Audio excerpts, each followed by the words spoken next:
title shot against top contender Brian Stann. The countdown to UFC 152 starts now.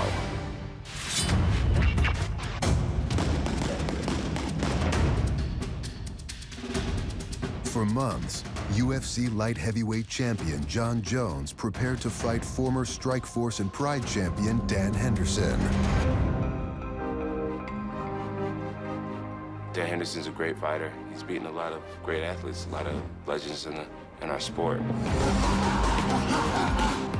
But on August 22nd, 2 days short of Henderson's 42nd birthday and 10 days before the fight of his life, Henderson bowed out with a damaged knee.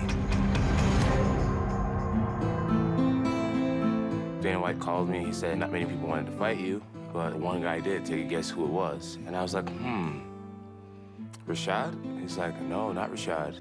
Chael Sonnen. I was like, oh, interesting. But, citing the short preparation time, Jones declined the fight. You can't ask any high-level athlete to do what they asked me to do. It would have given me 3 days to prepare for the fight here in Albuquerque with my coaches. I'm the type of person who based all my success around being prepared. By the time I fight, I feel as if I know my opponent as well as they know themselves. I really study everything I can find out about this person. I read blogs, I watch interviews, I figure out everything about my opponent. We're talking about Chael Sonnen here. Fighting him last minute is just not smart. I don't care what anyone thinks about that. Without a main event, the UFC canceled the entire card. The show must go on. You have to understand that, especially being a champion, you have a responsibility to the fans, to the organization, and also to all the fighters who are fighting on the card. Being Jon, if I didn't want to fight Chael and they said, we're going to cancel this whole card, I just would have thought about all those fighters who's going to miss out on that money. They never really clarified to me that the card was going to be flat out canceled based on my decision. It was the UFC's decision. I think he just doesn't care. I think that he thinks the game needs him. Jones was willing to fight 4 weeks later at UFC 152, but still needed an opponent. Former champions Lyoto Machida and Shogun Rua declined, but another former champion reached out to UFC chairman and CEO Lorenzo Fertitta. I text Lorenzo, say, Lorenzo, I'm here, I have history on that weight division. I'm not just a clown trying to pick up fights, to calling people out, talking BS in the press. I'm a real fighter. I'm an old school guy. One of the best of all time, the phenom, Vitor Belfort. So Lorenzo trusts me so much. Before he talked to me, he signed a contract. He knew my commitment. He knows what I'm about. And I signed the contract. And then I call him and I say, Victor, I'm glad you're not a diva. I said, Lorenzo, one thing you know, I'm never gonna let you down. I helped to build a sport. And big thanks to Dana, Lorenzo, who brought me back. Trust me, whoever they put in front of me, get ready, my hands are still. When Vitor Belfort was 19 years old, he defeated 2 men in one night with minimal preparation to win the UFC heavyweight tournament. That night was crazy. I fought a guy 265 and another guy was like 325 pounds. My weight was 205.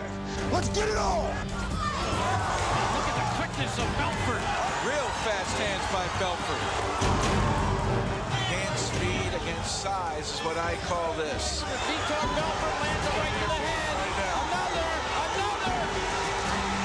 That's it, it's over. I became the youngest champion of UFC history. Vitor Belfort is for real. I don't know what Jon Jones was doing when I was 19 years old champion. Maybe in school.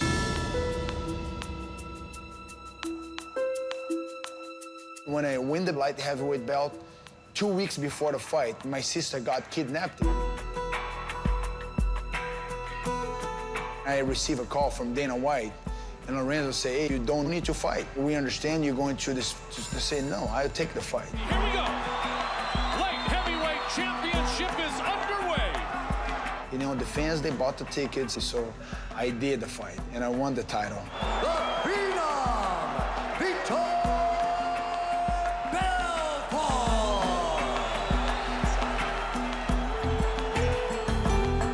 I definitely feel a responsibility to save this event. I never see one UFC get canceled in my life. I'm not a diva, I'm a fighter. I want to bring the legacy back. Vitor saying that he's from the old school and that he's not a diva. I want him to realize that I'm not a diva. I'm just aware. Jon Jones might be the greatest talent that we've ever seen in the UFC. If I was a diva, I wouldn't be a defending UFC world champion. If I didn't have that heart and determination and work ethic that I have, then I wouldn't be in this position. I feel like I made what was the best decision for myself, for my team, for my family, for my staff, and I had to do it. I really can't apologize for that. I'm grateful to be able to fight Vitor Belfort. Vitor is a legend. He truly is a legend. I think he's more dangerous than Dan Henderson. Oh, my God! That left hook. That's how fast Vitor can end fights. That's the Phenom. Fighting Vitor Belfort brings me a new gush of energy, motivation, and excitement. Stop right there! Stop right there! Yeah, baby! I feel like I just got a little edge on him in every aspect of martial arts, so I'm expecting to come out on top.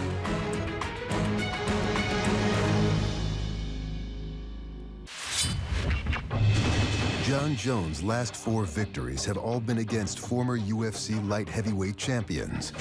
Shogun and Jones for the light heavyweight title. Having already defeated Shogun Rua to win the title. It's a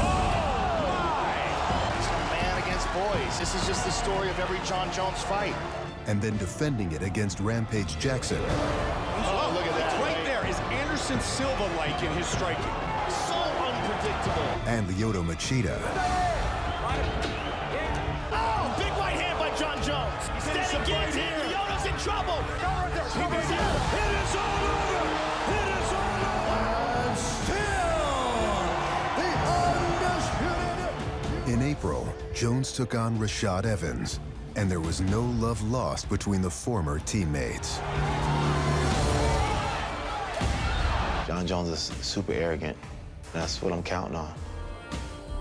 I just can't wait to just put him out of his misery. Nice elbow. Beautiful. Oh, another beautiful elbow by Jon. Again with the elbow. That is a brilliant move. I just remember feeling more and more comfortable and confident. I just kind of felt like I was in control of the fight. Flying knee. Big elbow. And still, the undisputed UFC light heavyweight champion of the world. I talked to Rashad. He definitely has made lots of leaps and bounds in his game, but who I beat, it was very important to me. Now, Jones is set to face his 5th straight former champ, Vitor Belfort. I'm fighting this new generation. He's a champion. I'm just old lion, hungry for this opportunity. He comes from an era where he really fought a lot of one-dimensional fighters. Vitor had lightning speed.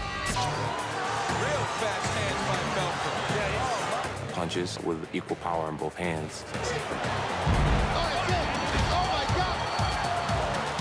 And he also had a Brazilian Jiu-Jitsu black belt. What a beautiful sweep by Belfort.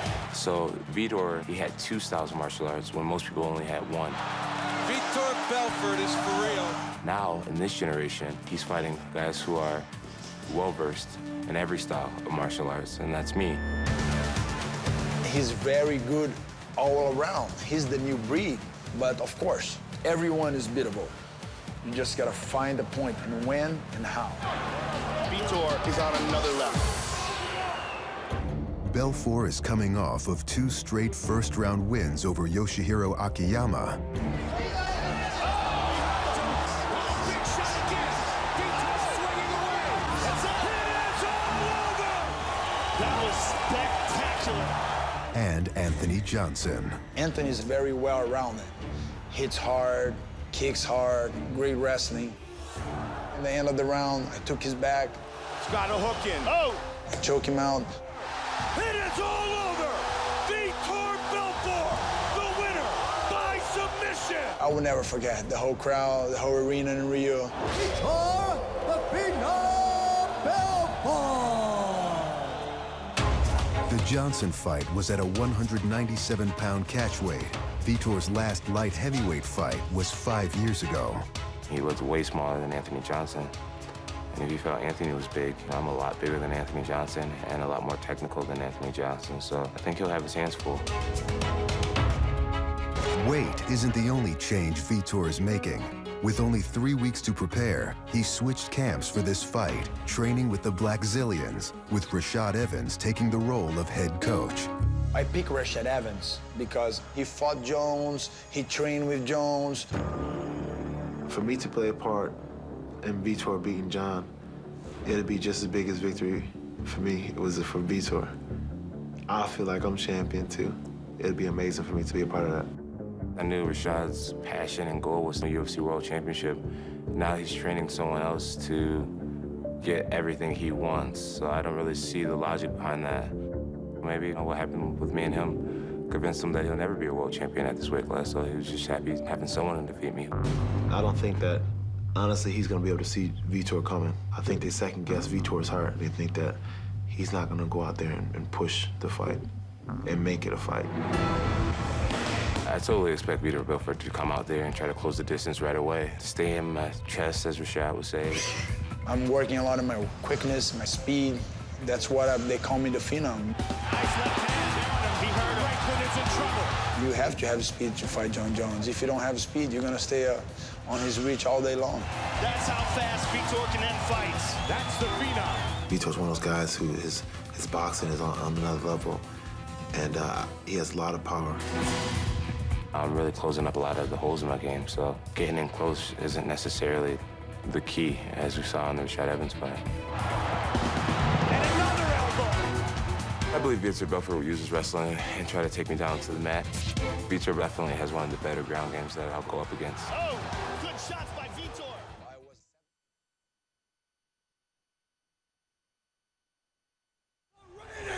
Defending Johnny Bones Jones! He might be the greatest talent that we've ever seen in the UFC. the former UFC heavyweight and light heavyweight champion. That's how fast Vitor can end fights. That's the Phenom. I'll knock him out. You better be ready for me. I'm there to fight, and I'm there to win. His elbows are vicious. John Jones, Vitor Belfort! It's gonna be a lion facing a lion. I'm gonna win the fight. I'm gonna push the pace. The plan is to defeat him. Look at that big right hand. Down he goes. Absolutely right. That was amazing. Joseph Benavidez. Demetrius Johnson. Great action from these flyweights. He's getting smashed here. Oh, he nailed him. Looking to finish this fight. Brian Stann. Michael Bisping.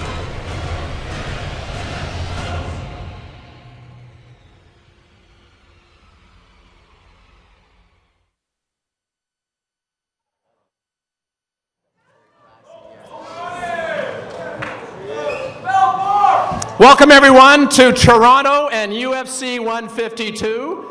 A special thank you to everybody here from the media that has come out to support this press conference, and a special thanks to our great friends at Sportsnet who are carrying this press conference live. This is the 10th time that the UFC will be coming to Toronto. On Saturday night, UFC 152 will be right across the street at the Air Canada Centre. It'll be the third time we've been to Toronto and the second time that we've been here in Canada this year. It's a special opportunity for us because not always do we have a chance to have two championship fights on the same card. Last time we were in Toronto, the first time we were in Toronto was UFC 129. You'll remember we had two championships, and we got two championships on this card as well. I just want to let everybody know that Dana White is here, but he's been delayed with some travel issues, so he won't be here today, this morning I should say, but he's around and he's going to be here for later on this afternoon, and of course he'll be here for the weigh-ins tomorrow and for UFC 152 on Saturday night. Before I open up to questions, on my right we've got our light heavyweight champion John Jones, who's going to be defending his championship against the challenger Vitor Belfort. For the first time ever, we're going to be able to crown a flyweight champion. On my right, Joseph Benavidez against Demetrius Johnson. That's going to be a fabulous fight. And then in a battle of a couple of middleweight contenders, on my extreme right, we've got hailing from Manchester, England. When he's from Manchester, England, you know, he's from the UK, but in Toronto, he's actually from the Commonwealth when he's here in Canada, Michael Bisping. And from south of the border, a great American, Brian Stan. Now, before I open it up to questions, just a couple of housekeeping issues. Pay-per-view is Saturday night. It goes live at 10 o'clock Eastern, 7 o'clock on the Pacific Coast. The prelims are going to be shown here in Canada in English on Sportsnet, in French on TVA Sports, and of course, the prelims will be in the United States on FX. Tickets are still available, Ticketmaster.ca, at the Air Canada box office, or UFC.com. And without any further ado, as Dana White, if he were here, he'd say, who's got the first question? Rudy Blair. Hi, Rudy Blair, 680 News. This goes to John Jones. What's the relationship right now between you and Dana? Because we've heard so many different things going on. You guys love each other, you hate each other. I hate him.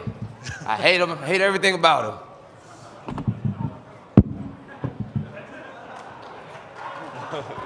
No, I'm joking. Dana White's awesome, man. You know, like I've said before, Dana White is a very passionate guy. You know, he takes the passion, his passion, and he goes to like big meetings, and he's talking to a lot of people about getting MMA, you know, legalized and having people endorse MMA. And you know, he has this passion, and his passion is honestly the reason why we're all here right now. So when he's upset with you, you know, he's going to be passionate. So. You know, I forgive Dana White for any insults he might have given me, and I'm looking forward to talking to him and just moving forward. You know, it's like I've said before, you know, me and Dana White are both ambassadors of this great sport, and two of us not being on the same page really makes no sense for anyone. I really want to get this sport as far as possible and get the word out, and I think working along with Dana in the UFC is a great way to do that. So I'm looking forward to just moving forward, putting on this great fight, UFC 152, and you know, putting this past us.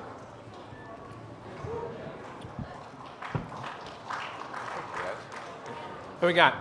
Steve Jeffrey, the Hammer MMA. This question's for Michael Bisping. Michael, after your win over Mayhem Miller last year, you said that you weren't quite ready for Anderson Silva. What, if anything, has changed in the past year? Sorry, can you repeat the question? You said last year that you weren't quite ready for Anderson Silva after your win over Mayhem Miller. What has changed in the past year? No, what I meant was based on that performance, because it wasn't a perfect performance. Mayhem Miller actually took me down in the first round, and in my mind, that wasn't good enough. And you know, to fight an amazing champion like Anderson Silva, you got to put in a perfect performance. So that's what I meant. If you're asking me, do I feel like I can beat Anderson Silva? Of course I do. You know, I'm a fighter. You got to believe in yourself. But let's talk about Brian Stan. So you want that fight after Brian Stan? Of course I do. After I beat Brian Stan on Saturday night, I want to fight Anderson Silva.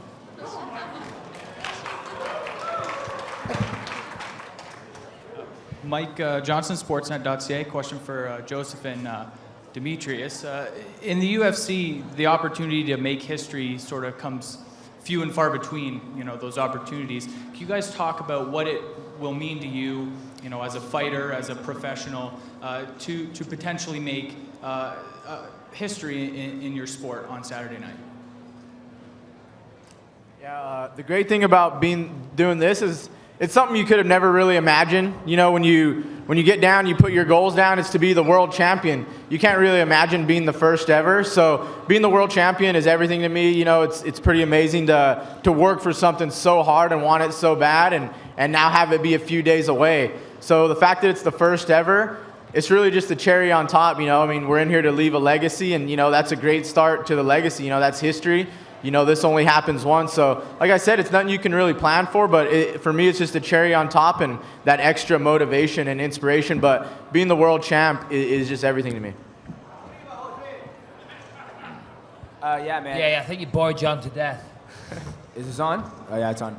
Yeah, man, I have to agree with Joseph. You know, being such at a young age, at 26 years old, to be able to accomplish something like this at the highest level, at the pinnacle of the sport, being a champion, and, you know, being even better, just to be the first and submit my legacy as to one of the first ever flyweight champions of the world.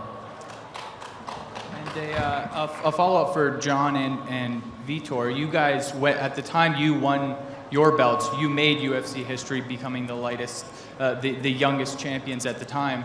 Can you talk about what it meant to you at the time to be not only a champion, but to have made UFC history?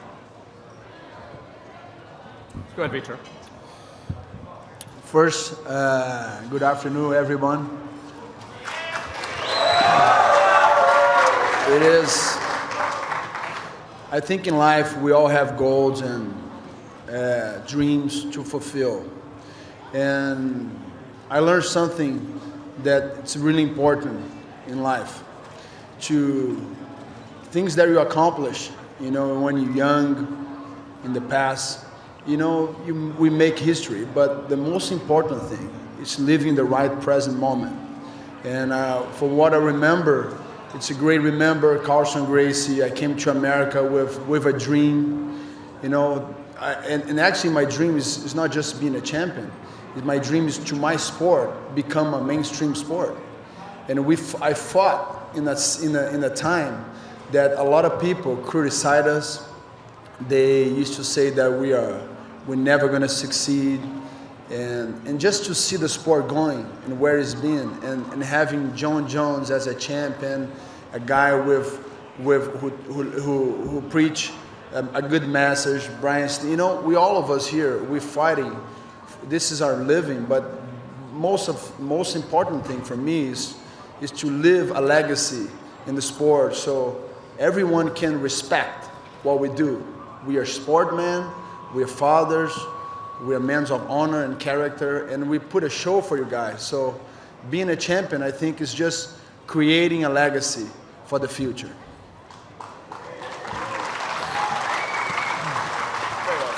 Hey guys, Adam Martin from The Score. This is for all the fighters, actually. I mean, look around, this is a press conference and there's so many people here. I just want to know what it means to you guys to fight in Canada in front of the fans in Toronto. Start with you.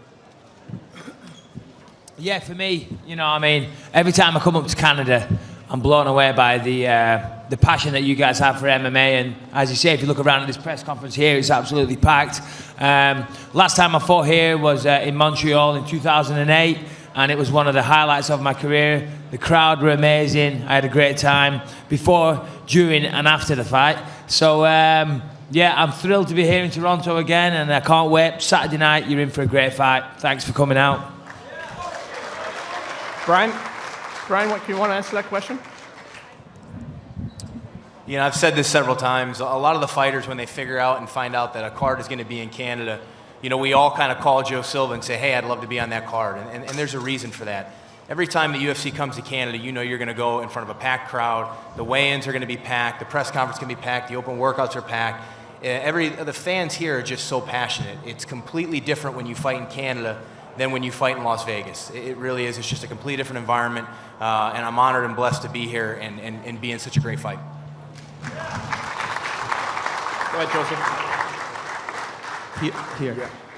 Yeah, I've always just heard like these mythical tales about fighting in Canada and how great it is and how passionate the fans are. And, you know, it hasn't let me down, you know, since I've been here, from the open workouts and even when I came and did the press tour a few months ago. It's amazing. So I just can't wait to go in there Saturday and feel the energy in there and give you guys a show.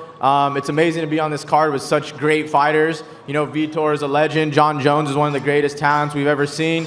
Bisping and Stan is going to be amazing. So this is a sick card, and I'm just soaking in every minute of it. This is awesome. Demetrius? Yeah, you know, fighting in Toronto is pretty awesome. First time fighting, my second time fighting internationally, and this has to top Australia by far. I mean, the fan support that you guys show at the open workouts and even today is just blowing away, so I'm speechless. John? You've been here before. Even if I get booed, I'm still happy to be here, guys. So, I'm gonna put on the best show as I can for you guys, for sure. Go ahead, Vitor. Your turn. It's just an honor for me to fight in Canada and Toronto. And I've been fighting all over the world for many years, 17 years of career. And you know, I was making an inside of myself, man, I'm still surfing that wave. And just looking all of you guys, you know, feeling the energy, the commitment. And it's a sacrifice that we do it every day for you guys, but also I know you guys do a sacrifice for us. So Saturday, you guys are gonna have a great high-level competition. And it's an honor to be in a car with all these champions here among the UFC organization. I just wanna thank God for this opportunity. And thank you guys. Jorge Correa from UOL Brazil. I have two questions to Vitor. One, using long hair like he used many years ago, it's something like the original Vitor. Will you see the original and explosive Vitor at this fight? As far as I know, you know, the hair doesn't have nothing to do with fight, but I'm just kind of in a season of Benaya season.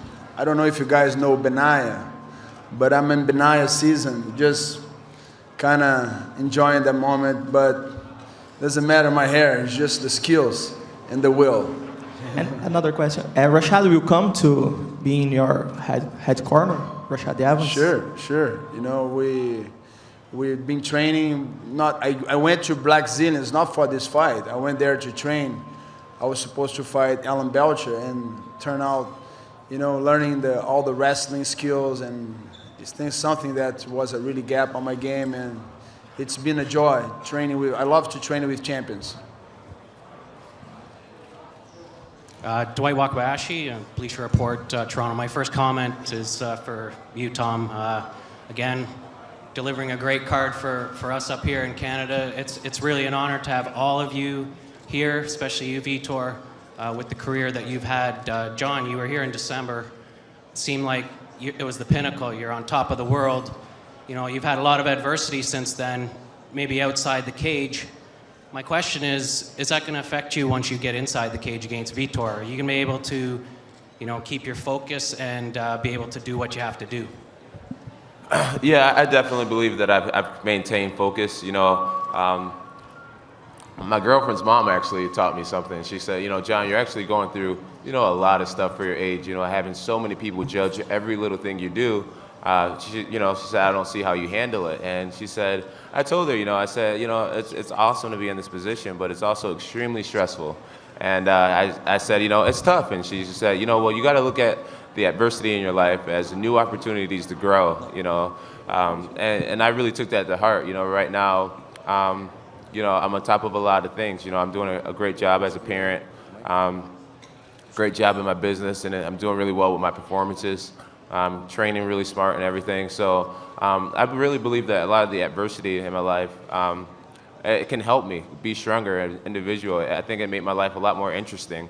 And it kind of made it not necessarily fun, but it just, I mean, it gave everybody something to do, you know what I mean?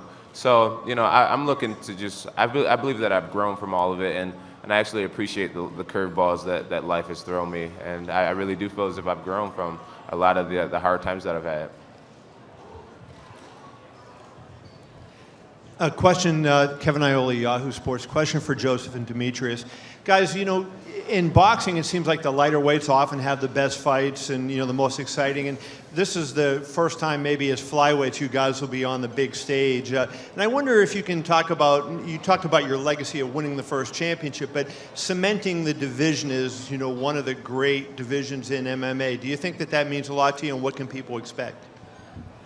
Yeah, you know, having the best two fighters at 125-pound division fight each other is going to, you know, show the world that the flyweight division is the toughest challenge. You know, you have Joseph Benavidez, who's reached the top and the pinnacle at 135-pound class, and I've done the same thing. And now we're here fighting at our natural weight class. We're going to be able to fight and show our natural abilities against guys who our size instead of fighting the guys who are bigger. So it's definitely going to be a tough challenge, and I think on Saturday night, it's just going to submit like how awesome our flyweight division is and how exciting more fights are going to be able to come.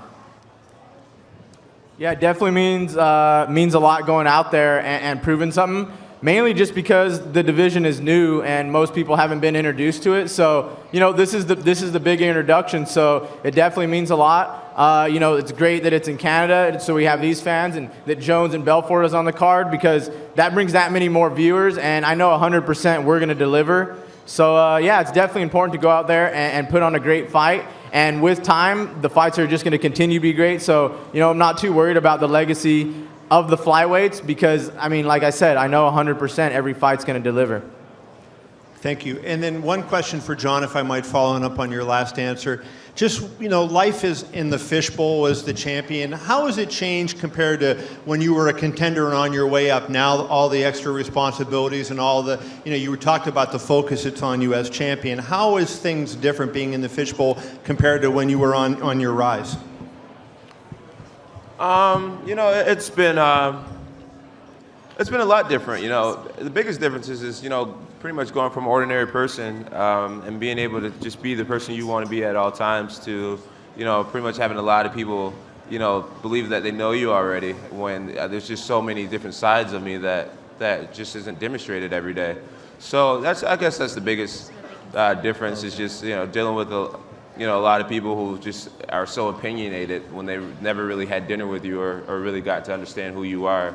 So I think that's the biggest difference, and you know, what it's forced me to do is just to be more secure in the person that I am, and trust in my personality, and you know, let other people you know, be the judge, and you know, not really worry too much, I guess. I'm not sure if that answers the question. Yeah. Cool. Spencer Miller, SpencerMillerOnline.com. John, this question is for you, my friend. What's up, my friend? How are you, buddy? I'm doing good. I wanted to get your opinion, obviously, with the short time frame that you had to really get prepared for Vitor. How has that really affected you? Because amongst all the controversy and stuff, you had to pretty much switch your entire game plan. So are you concerned about that going into the weekend? No, you know, I'm a guy who really prides myself in having great cardio and having, you know, solid game plans and really knowing what I'm getting into. And I went into that Dan Henderson fight 100% prepared to go through a grueling 5 rounds if it went that way. And having the fight canceled, you know, I definitely had to switch up a lot of different things that I was working, like angles and boxing and plans of attack and things like that. But one thing that's gotten to happen is where my body fat was already low and my cardio was already really good, giving myself a 4-week bonus of training time, I think has really pushed me to a different level in the martial artist that I am. So, you know, right now I feel faster than ever. I feel quicker than ever. And my technique and my game plan is really, really set in stone. You know, we just felt ready. You know, we really didn't have to spend much time focusing on cardio this camp because we already had a full tank of gas. So we were really just able to focus on martial arts training. I actually took off from weightlifting and really focused on martial arts training. So I'm really expecting to go out there and just fight a lot cleaner than I ever have before, just as far as combo execution and timing and things like that. I had a phenomenal additional 4 weeks. Yeah, this message, this is for John. Have you found a new meditation place around here, or are you going to go back to the same one? I haven't found a new spot yet. Greg Jackson has a friend here in Canada that took us to one of you guys' I think, national parks. And it was so beautiful. Last time I fought Lyoto, it was actually frozen over. So to go to the same spot will be nice to see it actually flow. But I'm excited to get some good quality meditation time in before the fight. I just want to say, look at me here. See, Canadians do have swagger. Oh, I see you, baby. Ow.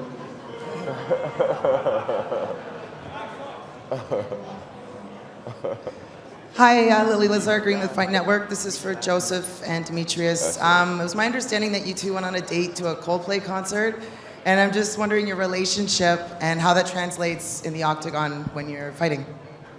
It was actually a double date. Oh, sorry. Bisbing had a date too. We went with Bisbing, so we double dated. For everyone's information, it wasn't just me and Demetrius. And they were making out. I saw Feeding each other popcorn.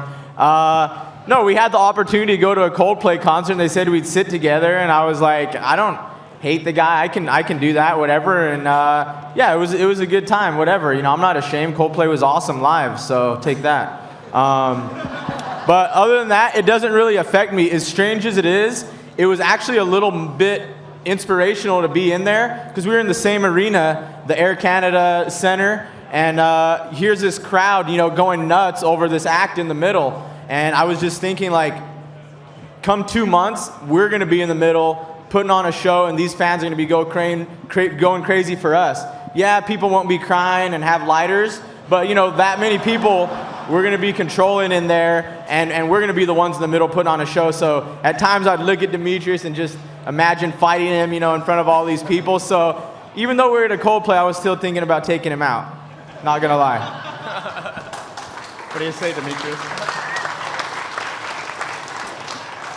Yeah, you know, going to Coldplay was awesome, sick band, and just the fact that I was there with Joseph, you know, it didn't bother me at all. You know, we spent time with each other in Australia, knowing that we would make it to the finals and fight each other there. You know, going out getting milkshakes, having our late night excursions, and just exploring things. And you know, it's not going to affect anything at all. We know it's a business, and we're both trying to make history and put on a great show for the Canada fans, and just have a great time.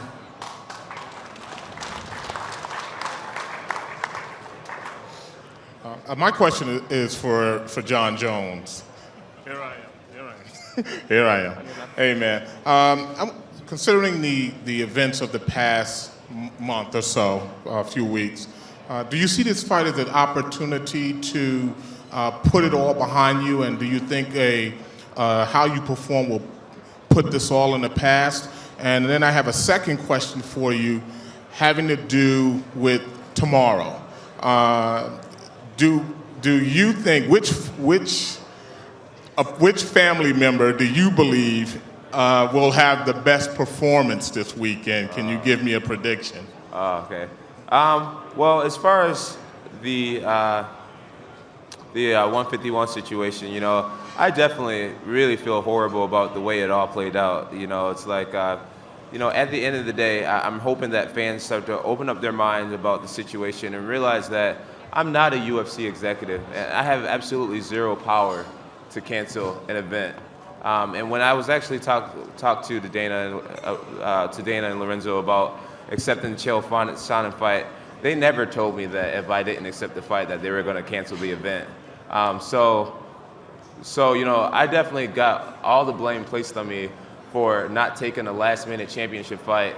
And you know, at the end of the day, you know, being a world champion, you know, I've dedicated my whole life to this. Between all the wrestling tournaments where I've been getting pinned my whole life, and all the tournaments of learning, you know, camps and everything, you know, everything that I've gone through in my life has led me to this point. And so just to put my belt on the line to satisfy the people around me, it sounds selfish, but when you work so hard for something, you owe it to yourself to protect it.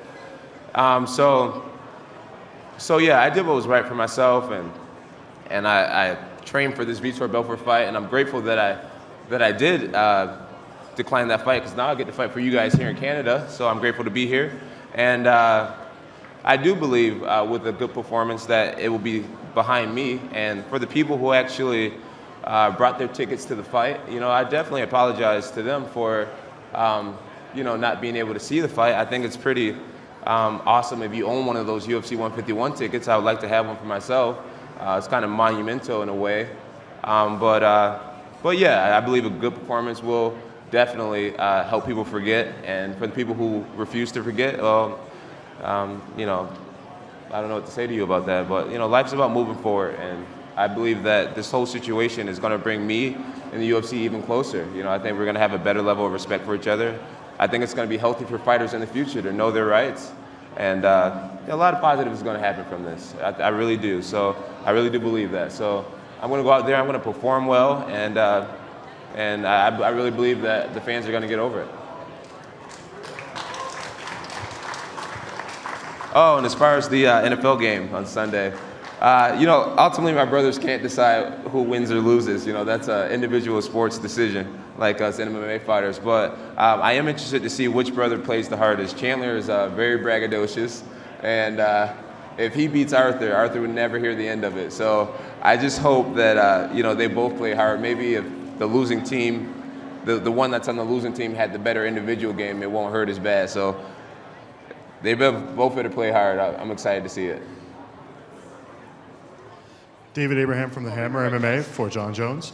John, you've mentioned how important game planning is for a fight. What's more important for you, preparation or instinct inside the cage? I think they both go hand in hand. I think when you prepare properly, your instincts inside the cage would almost seem natural, and they'll flow. You'll naturally do the right things, and it just comes from extreme preparation. That was another thing with the Chael Sonnen situation. A lot of people kind of accuse me of being afraid, and I mean, Vitor Belfort, in my opinion, is a lot more intimidating than Chael Sonnen. Chael Sonnen does not have knockout power. He has a double leg dive, and I've wrestled since I was 14 years old. I'm not Anderson Silva. I defend, double legs very well and wrestle very well. So I believe, for the people who question whether I'm afraid or not, I believe that I just accepted a fight that was way harder than fighting Chael Sonnen or Dan Henderson. But to answer your question, I'm a huge fan of being prepared and gigantic fan of being prepared. And I think being prepared ultimately leads to a fight of making the fight look, easier. When you do your homework, you pass tests. That's as simple as that. And to go back to the Chael Sonnen situation, I wouldn't have been able to do my homework, and it wouldn't have been a smart decision. So I'm prepared, and hopefully we'll see that on Saturday night. All right, hey guys, I got a few questions. John, obviously Dana White isn't here. Your much publicized meeting with him. When will that take place, if ever, before the fight? I have a meeting with Dana on Friday before the weigh-ins. I don't know why we're meeting at that time, because obviously my mental state won't be as clear, being extremely dehydrated and hungry. But that's when our meeting is scheduled, and we'll have to get back after that's done. All right, and one for Tom. The Ontario Athletic Commission doesn't drug test fighters. Can you tell us what the UFC is planning on doing as far as drug testing, if any kind of drug testing, on Saturday night? Happy to, Ariel. We will be drug testing the championship fights, and of course we always do, and also randomly other fighters on the card. We've contracted with a third-party, independent but approved drug testing facility, and we will be doing those testings through the Ontario Athletic Commission. The commission itself won't be doing them, but we'll be doing them through that. When the results come back, if there are any issues, they'll be provided to us. We'll provide them to the Ontario Athletic Commission for them to issue any sanctions that they may desire. Would you like to see the Ontario Athletic Commission and other commissions in Canada do their own drug testing so that the UFC doesn't have to contact a third party to do this? Well, I think consistency in all of our regulatory requirements is a really important thing. We're a young sport. We're not even a teenager. As everyone in this room knows, we've run to regulation. It's all about the health and safety of our athletes. Absolutely, we'd like to see that kind of consistency. And actually, we're working very closely with the Ontario government here. We're doing it in BC as well, any new jurisdiction in Canada, to have that kind of consistency so that all of our fighters, frankly, all the promotions that want to come into do professional fights in this province, have a level playing field to do that. So absolutely, we want that. We're working towards that. It may take some time, but we'll get there. And I don't mean to put you on the spot, but do you know the name of the independent party that will be doing it? I do not. Okay. Fair enough. And one last one for Michael, who's been uncharacteristically quiet at this press conference. I believe last week in Los Angeles, you said that when you see Joseph Benavidez, you will expletive strangle him. You are very close to him right now. I'm wondering, did we miss that, or what's going on? Firstly, you're not asking me any questions. That's why I'm quiet, and I'm falling asleep over here. So come on, guys, step your game up. Secondly, the strangling that you're talking about has already taken place. Oh, wow. We have photographic evidence on Joseph's phone. I strangled him. We've settled our differences. He's apologized. He's turned down a fight with my son. And we're good now. We're good. It's okay. He knows his place. He's one of the little guys. I'm one of the big guys. You're an average size guy. Way to go. Joseph, you apologized to him. Is that accurate? Yeah, actually, no. I just said, I was like, dang, I'm getting so many questions. I don't really know if this even qualifies as a Twitter war. We have no problem. I was like, we've only tweeted once or twice. I was like, I don't think this really qualifies as a Twitter war. I said, you said you were going to choke me. I said, how about you do it? And it wasn't very strong, I'm going to tell you the truth. I wasn't impressed. Thanks, guys. Got Rudy Blair down here. Sorry, right behind you. Hi, I'm Natalie Walshots from Torontoist, and I have a question for all of you. Fighting is an incredibly, not only physically demanding, but an incredibly psychologically demanding sport. And in front of us, we have probably 6 of the most mentally tough and dedicated fighters that are performing in the UFC right now, in my opinion. So I'm really curious from each of you, because you each have extremely different perspectives on mental preparation. What motivates you to fight? Why do each of you fight? So why don't we start with Brian? You can answer the question first, Brian. You know, I guess I can't speak for everybody, but I believe for most fighters that I've encountered at this level, I think you're born with it inside you. There's a thirst for competition, and this type of competition is as pure as possible. You know, there's no preconceived victors. You know, you have no idea who's going to win until it takes place. And for us, I think all of us, we can't live without some kind of obstacle in our life, some kind of mountain to climb. We'd be very bored doing something normal. And being a professional fighter constantly gives you this new challenge that you have to dissect, analyze, train and prepare yourself for, and then go out there and compete. And, you know, as far as the psychological part, you know, I think both psychologically and, you know, with our character and who we are, each fight, we become a little bit different of a person than before we walked in the octagon. You learn a little more about yourself through that fight and ultimately become a better or worse person through it. And I think that's really what drives us to do it more and more. Michael? Gotcha. Yeah. Listen, this is what I'm best at. This is what I love. This is the best way I've got of providing for my family, you know. And that's about it. Thank you. Do you really want to hear a long-winded answer from 6 of us? You know, it'll take about an hour. You know, it's a long, long question. There's more exciting things to talk about, like how I'm going to beat Brian stand-up on Saturday night, how I'm going to smash his face in, knock him out, submit him, take him down. You don't want to hear the psychological thoughts going on in my mind as to why I do this for a living. Perhaps we can discuss that at great length at another time. But Joseph, please, I'd like to hear your thoughts. Go ahead, Joseph. Yeah, for me, great question, though. I didn't understand a word you said, by the way, but for me, I'm just a competitor. You know, I've been fighting for something one way or the other my whole life, so it's just a natural progression, you know. This is great for me. It's my favorite thing to do. You know, I get to fight, I get to get paid for it, I get to, you know, meet all you great fans, fight with all these great fighters and great people, and like I said, it's just a natural progression. I'm mainly inspired, if anything, by just succeeding, you know, in this one life I have, and making my family and loved ones and supporters proud. You know, that's kind of what motivates me, thinking about them every time I'm going in there. So, like I said, it's just fun for me, man. It's my favorite thing in the world to do. Okay, we'll let Demetrius go, then we'll go to the next question. For me, when I started this sport, it was just a hobby, you know, and it was almost an outlet for me because, you know, I was working a lot of different jobs, and just the progression of me trying to be competitive my whole entire life. I didn't want to get, you know, out of shape or lazy, sit on the couch and watch like, oh man, I wish I would have done that. And then honestly, I just love to do it. It's almost just an outlet in a different world for me, so that's why I do it. Okay, who's got the next question? Hi, Peter. This question is from you. Rafael Hernandez from Univision. I know you're a guy that likes to live in the moment, but have you thought about what does it mean to have the ability to be the UFC champion again? And if you can answer me in Portuñol after, I'd really appreciate it. In Spanish, Portuñol. Portuñol, yeah. It's just part, solamente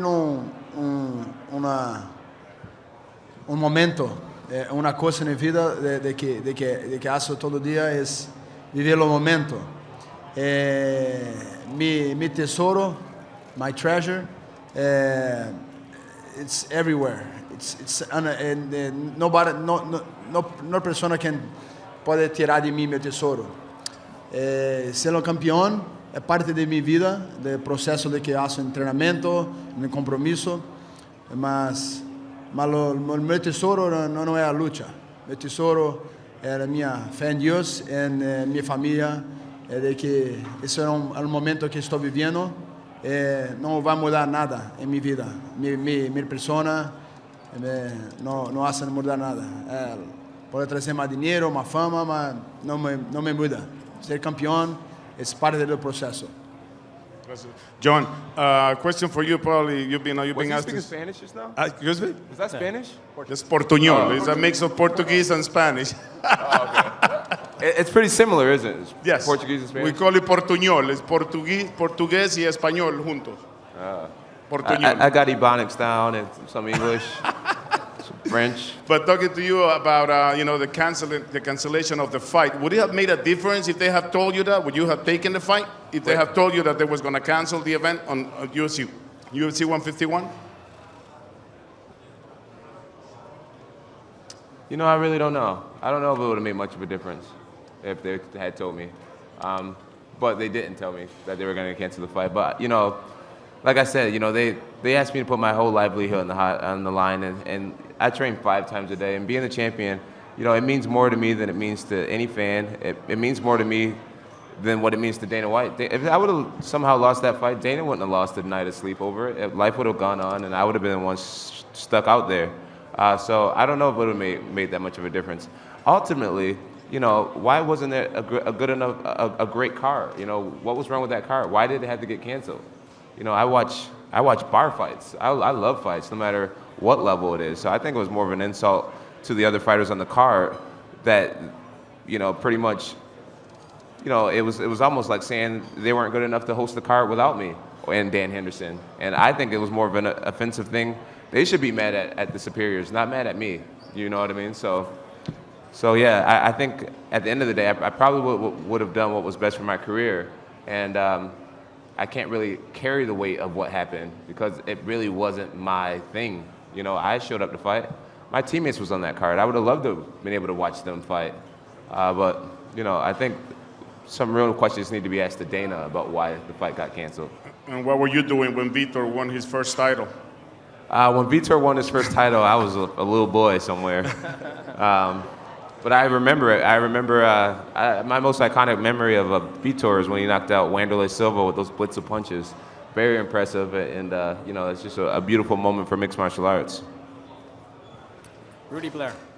Hi, Rudy Blair, 680 News. 2 questions. One, Vitor. Jones talked about in the preview that we saw on 152, where he said that the fighters that you fought were one-dimensional. Do you feel that is an advantage for him? Do you think that you have been able to step up your game? And for Michael, do you feel that there are too many fights going on with the UFC? And the only reason why I say that is because years ago, you only had a certain amount in a year. Now, because of so many fights, we're finding so many fighters are getting injured and cards have to be canceled. And including this one had to be changed several times because of that. I want to get both your thoughts on that. Is you okay with your first? Go ahead.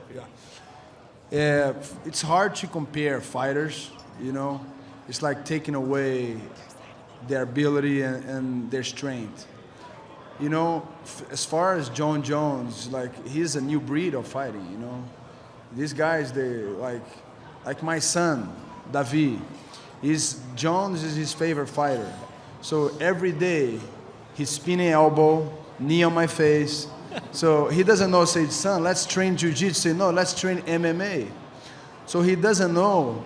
So now the new breed of the sport, they grow in all kinds of martial arts, So I always dream so this become true because we're still far away from being we don't have MMA sparring gloves. We do, but we don't have the safest one. We don't have equipment. The sport is still growing. Maturity, trainers, system of training, teams. Everything is not still what it's going to be. Like, you guys are going to be in shock 5 years from now. When I was 17 years old, I already dreamed with the sports being that way.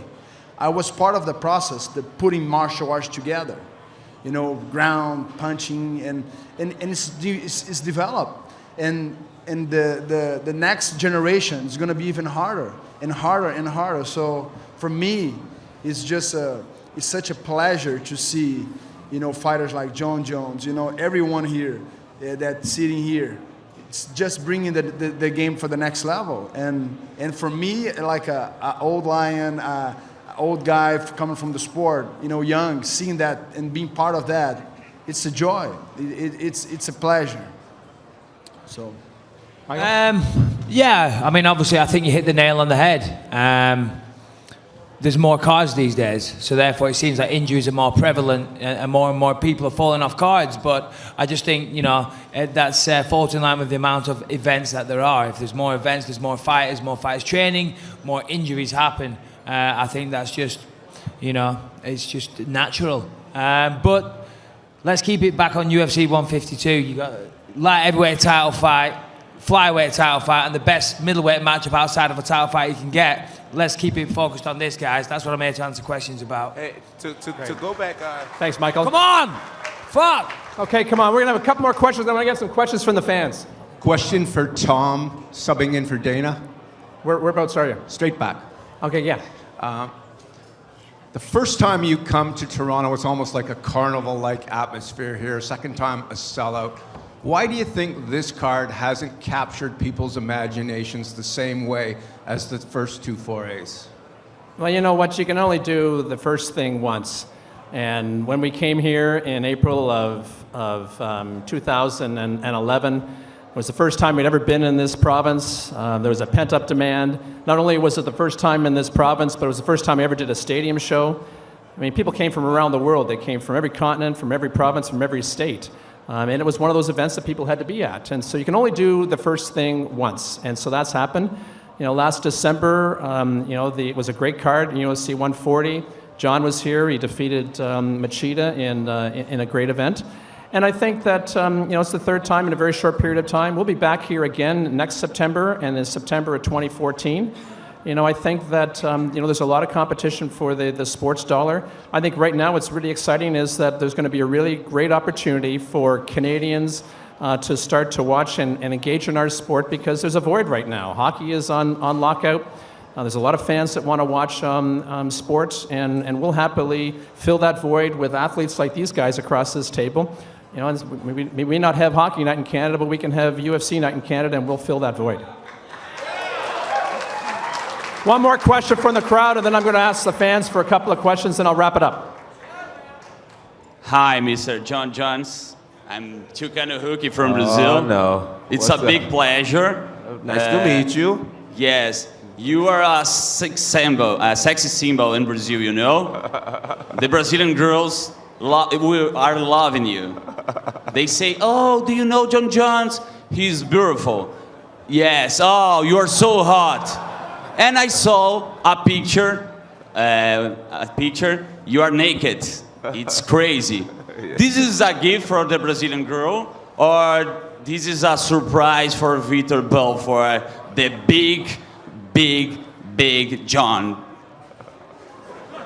What? Good luck in answering that one. What's your question? Yeah. Can you explain this picture? This is a gift for the Brazilian girls. Are you naked? In the internet, I saw after the workout. What pictures did you see? There's a few pictures of me naked. No, I don't know. You're naked. You can you explain for us? Yeah. I'm not sure what the question is. So, you know what? I think we should. Okay. Yeah. Who do you believe will win this fight? Do you believe how many rounds do you need to win this fight with Vitor Belfort? With Vitor Belfort, you know, I definitely want to be considered a champion that fights all the time and always put my belt on the line. I never want to sit on this thing. I think everyone should have an opportunity to fight for it. So to fight one more time this year will be great. And so I want to be a champion that fights a lot, and I also want to be a champion that finishes fights. I didn't get to do that against Rashad Evans, and I would like to be a guy to finish this fight. So what round, I don't know, but I'll definitely be always looking to land something devastating and possibly finish this fight. Okay, 2 quick questions from the fans. I know Michael Bisping looking for a quick question. Okay, right over here. Somebody got have we got a microphone, please? Thanks, Ant. And don't ask me for tickets. My name's not Dana White. I need tickets. I have a question for Vitor and John. Over the past weeks, both of you guys have really expressed your, I guess you could say, like your religious beliefs. And I was just wondering how that attributes to your success in your fights. Go ahead, Vitor. He's saying that over the while, I mean, your religious beliefs is a very important part of what makes you as an individual and as a fighter, and he just wanted you to explain that. You know, people consider religion, I consider relationship. I have a culture. We are talking with my spiritual father, and we are righteousness on relationship. We get peace on the process, and we got joy on the journey. So everything I do, I cannot separate my spirit from me, and I cannot separate my soul. So it's just like I'm a man who developed my skills in the sport, but also in the house with my father, with my kids, my wife. So everywhere that I go, I try to live my standards. And it's a process, but you got to have peace on the process, joy on the journey, and righteousness on the relationship. So everything that I do with commitment. So that's who am I. John? Mine's kind of go back to like what I was talking about earlier, as far as having a lot of people who believe that they know me, when in reality, there's a lot about me that people don't know. And I consider myself to have had a tough childhood. I definitely grew up the black sheep of my family. Getting in trouble and things like that. And as you guys all know, I got a DWI this year, and I'm not perfect. I'm far from perfect, to be honest with you. And I really believe if I didn't have Christ in my life, that I would probably not be handling success very well. So I think a lot of 24-5-year-olds in my position, if you gave them the life that I had, they would probably ruin it pretty fast and do a lot of dumb things. So I think having Christ in my life has definitely helped me just to shy away from a lot worse decisions that I could have made. And so I definitely give thanks to Christ every day for just putting me in this position to be here, and for guiding me and always trying to help me to be a better man, to be a better future husband, to be a better father, and to try to be a light and an example to my fans. So yeah, Christ is definitely helping me, but I'm not perfect, and no one is, and I think that's what it is to be a Christian, is to realize that you have a lot of mistakes, and we have a lot of imperfection, and that Christ can really help us out. He can help us do things better, and so that's why I appreciate my religion, and I respect everyone else's religion. Okay, one more question. My question's for Vitor. Vitor, you've been like a healthy fighter ever since throughout the years, and I'm just wondering how specific your nutrition is to keep all this health, because you're an inspiration for like guys like me that want to become fighters and everything. So I would want to know about your nutrition. So right now, Mark, my friend, is helping me with the nutrition. But basically, you got to understand, everything that you eat, that you drink, that you put in your brains, you feed your soul, you can feed your spirit, but also you have to feed your body. So just be smart. Eat healthy and trying to stay healthy, and basically trying to balance this three position in my life: my body, my spirit, and my soul. So it's a great thing to do. You balance these three things and eat healthy and stay healthy. Great. Thanks very much to everybody for coming out. Before we square off these fighters, a couple of quick housekeeping notes. The weigh-ins tomorrow will be held at 4 o'clock at the old Maple Leaf Gardens, the Mattamy Sports Center up at Carlton and Church. The old Maple Leaf Gardens, the boys will start going on the scales at 4 o'clock. It's open to the public, so please feel free to show up there. And one last piece of news, next Thursday, September the 27th, there will be a press conference being held in Montreal at the Bell Center, where we will be announcing that the welterweight championship will be held between George St. Pierre and Carlos Condit. So boys, let's square these guys off. Oh, sorry, the Montreal Science Center is where the press conference is going to be next week. So let's square these guys off.